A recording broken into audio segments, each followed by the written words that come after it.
तो hey guys, welcome back to my YouTube channel gravity space this तो भैया। तो गाइज, आज हम लोग देखने वाले हैं कि हमारा जो जे 2025 है उसके बहुत इंपॉर्टेंट की पॉइंट्स।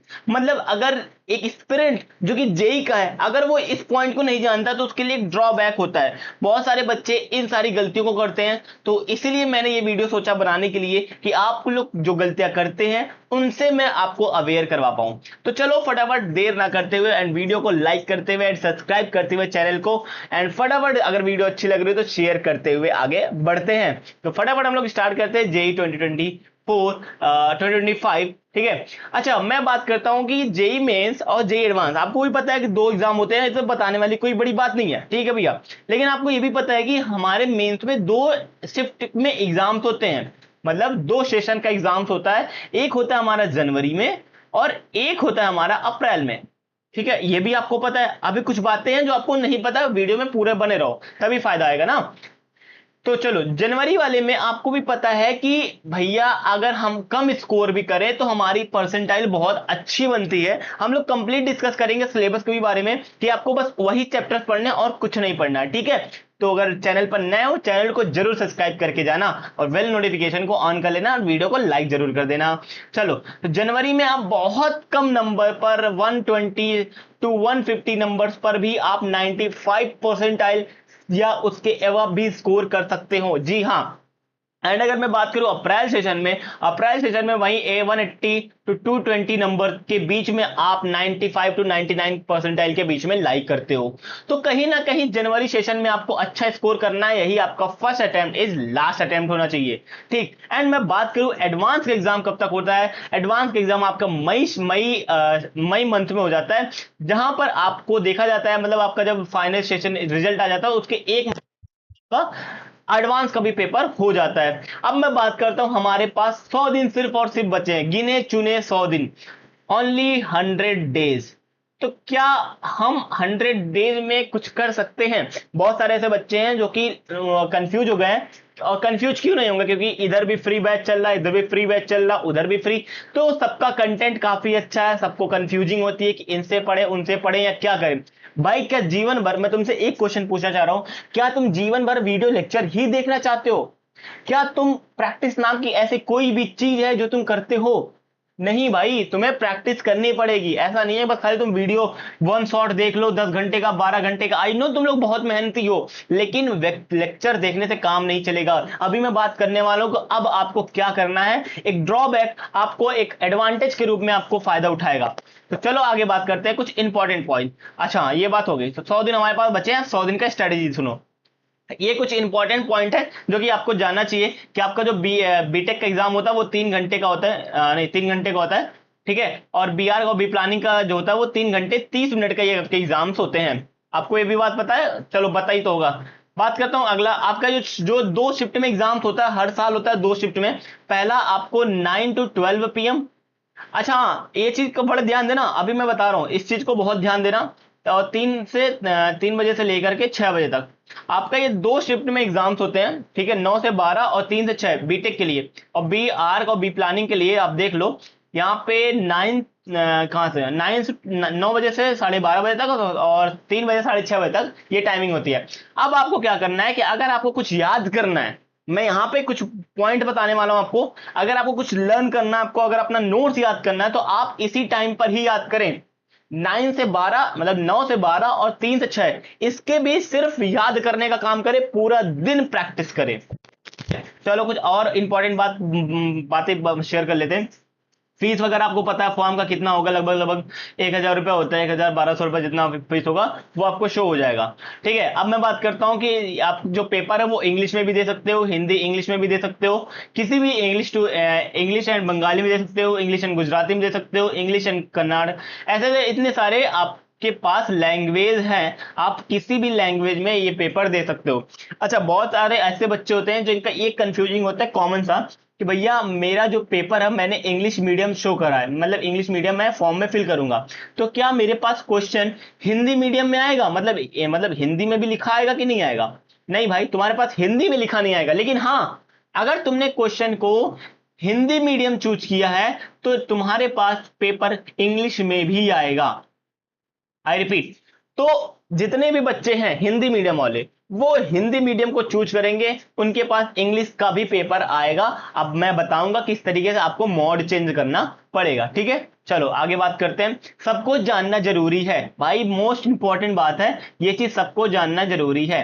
क्या जानना जरूरी है भैया, क्या ऐसी कौन सी बात है इसमें जो जानना जरूरी है? भैया हमें पता है कि हमारा जो सिलेबस है वो फिजिक्स केमिस्ट्री मैथ है, ठीक है भैया, ये तो हमें ही पता है। तो इसमें नया क्या है भैया?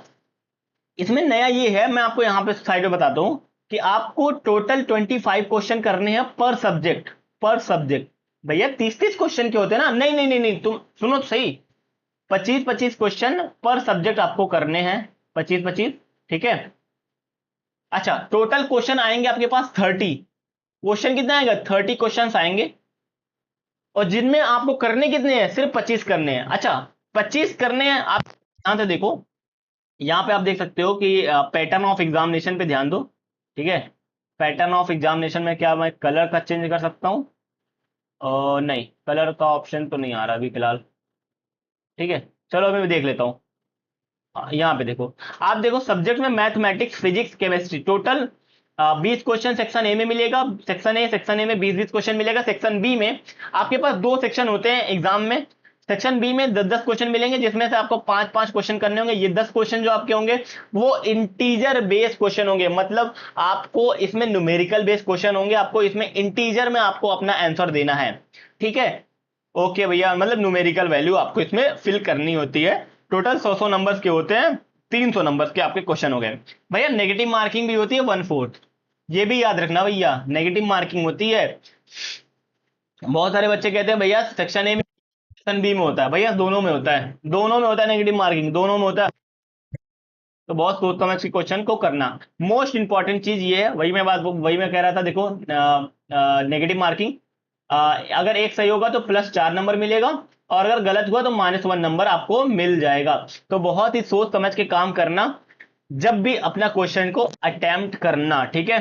तो अभी से प्रैक्टिस के लिए जरूरी है ये चीजें। अब मैं बात कर रहा हूँ रिजर्वेशन की। और बहुत सारे सीट जो होती है वो रिजर्वड होती हैं, तो उसका भी फायदा उठाते हैं लोग तब जब उनके पास डॉक्यूमेंट बनती है। अभी मैं बताऊंगा डॉक्यूमेंट कब बनवाना है, सारी चीजें जब तक आपको कॉलेज नहीं मिल जाता सब कुछ मैं आपको बताऊंगा, एवरीथिंग लास्ट तक। तो यार मैं बहुत फायदेमंद साबित होने वाला हूं, ये चैनल बहुत फायदेमंद साबित होने वाला है।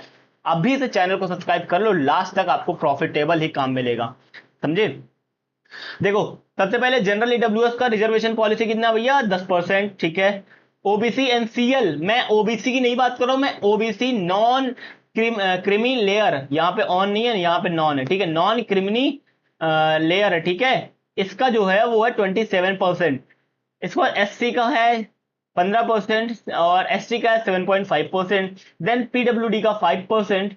ये आपका रिजर्वेशन है, ठीक है। अब मैं बात करता हूं कि आपको सिलेबस क्या क्या पढ़ना है। सर सिलेबस में तो ये देखो, ये जो सिलेबस है फिजिक्स केमिस्ट्री मैथ आपको पढ़ना ही पढ़ना है, ठीक है। मैथ का ये जो पूरा सिलेबस है, बट ये तो पूरा ऑल टोटल मैंने सिलेबस लिख रखा है, जो कि मैं ग्रुप में फिजिक्स का पूरा है, देखो, ठीक है। कंप्लीट सिलेबस मैंने यहाँ पे लेके आया है, बट हमें ये आपको कह के बोर नहीं करूंगा, मैं आपको ये पूरी बातें आपको पता होंगी कि सिलेबस में क्या है, लेकिन हमें पढ़ना क्या भैया वो बताओ। पूरा सिलेबस है, देख रहे हो, कंप्लीट मैंने पीपीटी बना रखी है, पूरा सिलेबस का ही बना रखी है। लेकिन आपको पढ़ना ये नहीं है, पढ़ना आपको ये नहीं है। पढ़ना क्या भैया, पढ़ना क्या है? पढ़ना क्या मैं बताता हूं आपको, आपको पढ़ना क्या है मैं उसको बताता हूं, ठीक है।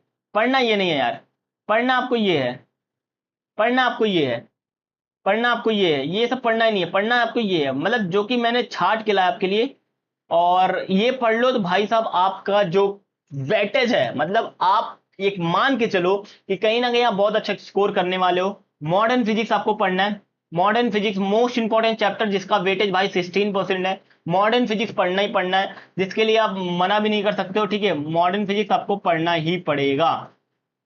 नाउ मैं अगला बात कर रहा हूं, कलर में चेंज कर लेता हूं, वरना कुछ बच्चे कहेंगे भैया कलर का ऑप्शन नहीं है क्या आप में? है यार, हाँ चलो ठीक है भैया, फुल स्क्रीन मोड कर दो, ठीक है भैया। चलो चलो ठीक है, ठीक है, ओके ओके, आ जाओ। तो हमें क्या पढ़ना? मॉडर्न फिजिक्स पढ़ना, मोस्ट इंपॉर्टेंट, 16% वेटेज है भाई।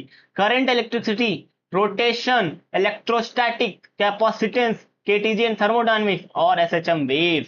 ये मोस्ट इंपॉर्टेंट 7 चैप्टर्स ऐसे हैं, 7 चैप्टर्स ऐसे हैं फिजिक्स के भाई साहब जो आपकी लंका ढाने से बचा सकते हैं। आई रिपीट, इन चैप्टर्स को पढ़ के जाना। केमिस्ट्री की बात, ये मैथ में बात करता हूं, वेक्टर अलजेब्रा जो कि मोस्ट इंपॉर्टेंट चैप्टर है भाई, 2 से 3 क्वेश्चन आता है, प्रोबेबिलिटी का आता है क्वेश्चन, ट्रिग्नोमेट्री आता है, मैट्रिक्स डिटरमिनेंट का 2 क्वेश्चन आपको हर सेशन में मिलेगा, कॉम्प्लेक्स नंबर मिलेगा, एप्लीकेशन ऑफ डेरिवेटिव्स का हर क्वेश्चन में, ये भी हर, मतलब ये सारे जो चैप्टर्स हैं, ये सारे जो चैप्टर्स 8 चैप्टर्स मैथ के हैं भाई साहब, अगर आप इनको पढ़ लोगे तो कहीं ना कहीं आपका मिला जुला के मैथ में 80% आपका सिलेबस कंप्लीट हो जाएगा लगभग लगभग। बात करते हैं केमिस्ट्री की, समय बहुत ज्यादा हो रहा है। Aromatic compound 15%, P block, chemical kinetic, thermodynamics, coordination compound, chemical bonding, solid state, और एक चैप्टर था एंड जीओसी, जीओसी जीओसी है, एटॉमिक स्ट्रक्चर है, ठीक है। ऐसे 2-3 चैप्टर और इसमें छूटे हुए हैं जो कि मोस्ट इंपॉर्टेंट रोल प्ले करते हैं। जैसे आपका ये चैप्टर्स हो गया, जैसे मैं बात करता हूँ एल्कोहल फिनॉल ईथर, ठीक है, एल्कोहल फिनॉल ईथर हो गया, CH हो गया, कार्बोक्सिलिक ग्रुप हो गया, ठीक है, एल्कोहल हो गया, फिनॉल हो गया, ठीक है, फिनॉल, एल्कोहल फिनॉल ईथर हो गया, कार्बोक्साइड हो गया, ये सारे ना मोस्ट इंपॉर्टेंट चैप्टर्स हैं आपको, जो कि बहुत अच्छा वेटेज, बहुत बहुत ज्यादा आपको यहीं पे स्कोर करने को मिलेगा। तो अभी से प्रैक्टिस डालो इन्हीं चैप्टर्स पे, ज्यादा पढ़ने की कोशिश मत करो, मिनिमम पढ़ने की कोशिश करो, लेकिन अच्छा पढ़ने की कोशिश करो। जेई में ये काम नहीं आएगा कि आपने कितना ज्यादा पढ़ के गए हैं, जेई में ये काम देखने कितना ज्यादा लर्न। तो मैं चाहता हूं बहुत लेटेस्ट वीडियो में, जहां पर मैं आपको बताऊंगा कि इन चैप्टर्स को किस तरीके से पढ़ना है, कौन कौन से टॉपिक्स को पढ़ना है और किस तरीके से पढ़ना है, सब कुछ मैं बात करूंगा। तो आज के लिए फिलहाल इतना ही, और वीडियो पे नए हो तो जरूर चैनल को सब्सक्राइब करके जाओ, बेल नोटिफिकेशन ऑन करो, और मैं अच्छा लग रहा हूं तो वीडियो को जरूर लाइक करो। तो मिलता हूं लेटेस्ट अपडेट में, पढ़ाई करते रहिए।